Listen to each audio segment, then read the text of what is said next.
Ravi, a lot of questions about what led up to this traffic stop and just what exactly went down in that traffic stop. But we do know that 2 officers were injured in a shootout with these suspects. One officer, a female officer, was brought here to the University of Chicago Medical Center where she passed away. You heard from the first deputy superintendent, Eric Carter, who said that the male officer right now is fighting for his life. I want to step out of the way and show you this scene behind me. These officers have been here throughout the evening since this shooting happened around 9 o'clock in the West Englewood neighborhood at 63rd and Bell. They have been gathered together at points. I've seen officers embrace each other. These officers put their lives on the line each day. They leave their families to go protect the city of Chicago, and this is something that they fear. This is something that they sign up for, that they know that their job is dangerous, but this is something that they don't want to see happen. Their families are fearful that something like this has happened.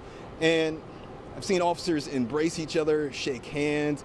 At times they're huddled together. It seemed like that they were praying. So this is really a very tough scene. You heard from the mayor, very emotional as well. Superintendent Brown obviously wanted to be here tonight with his officers.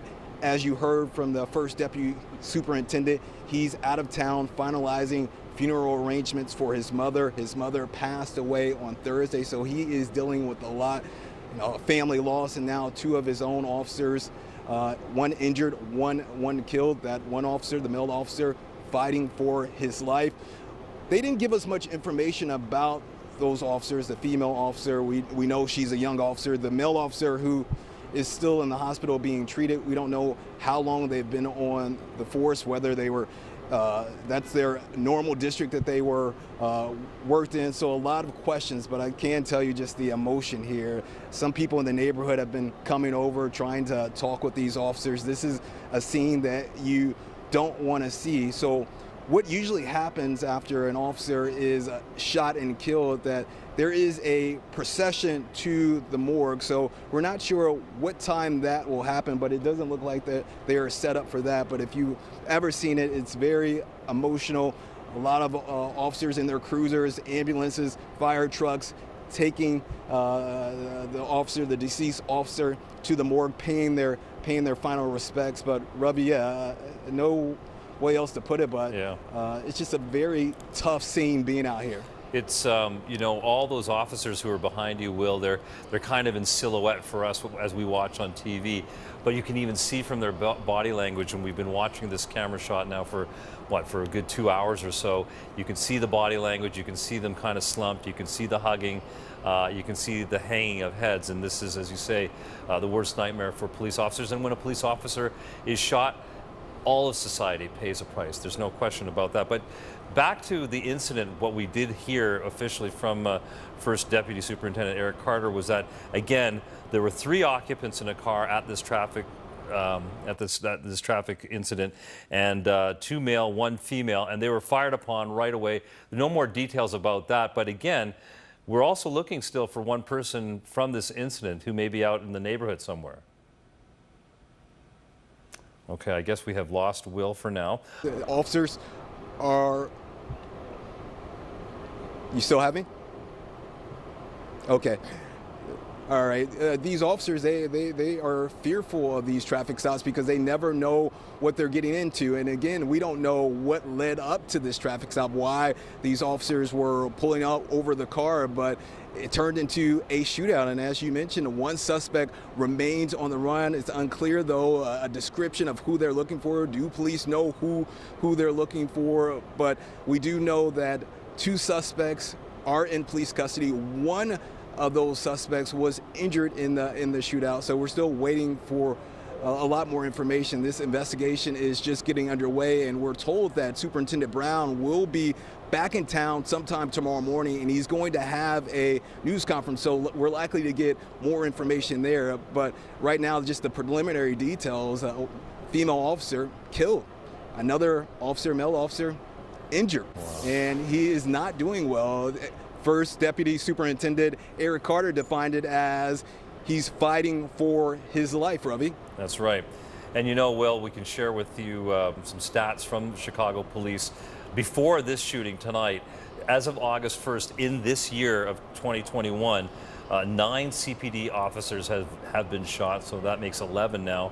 and 27 have been shot at. So if you just do the math in terms of us being, what, 2/3 of the way through the year, I mean, this is quite something that happens far too often for this city and for the people who are charged with protecting it.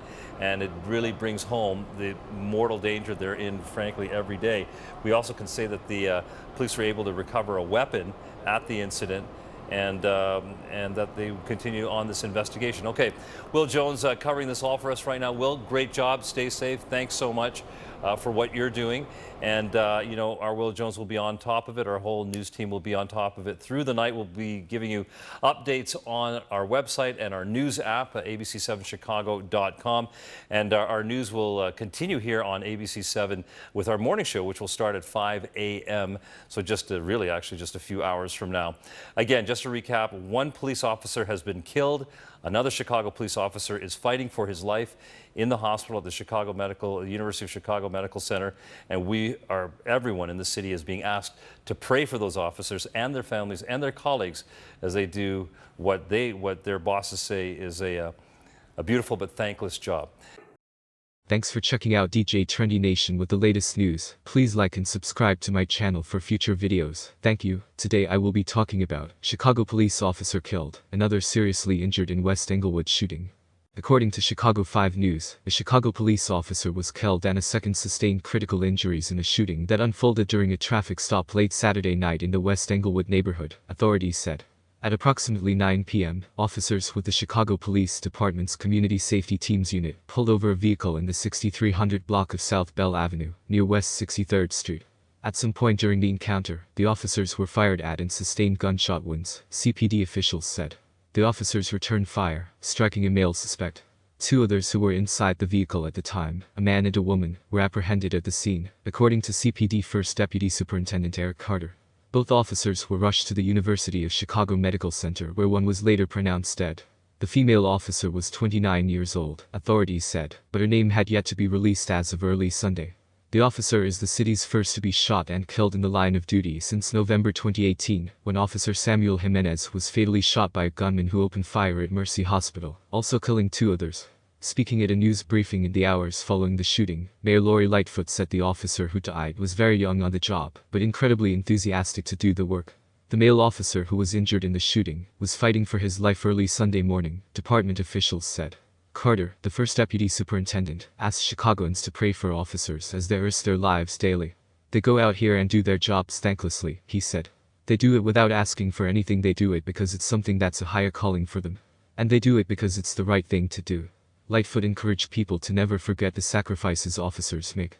This is a very tragic and sad day for our city, and pray for officers, the men and women of this department, the mayor said.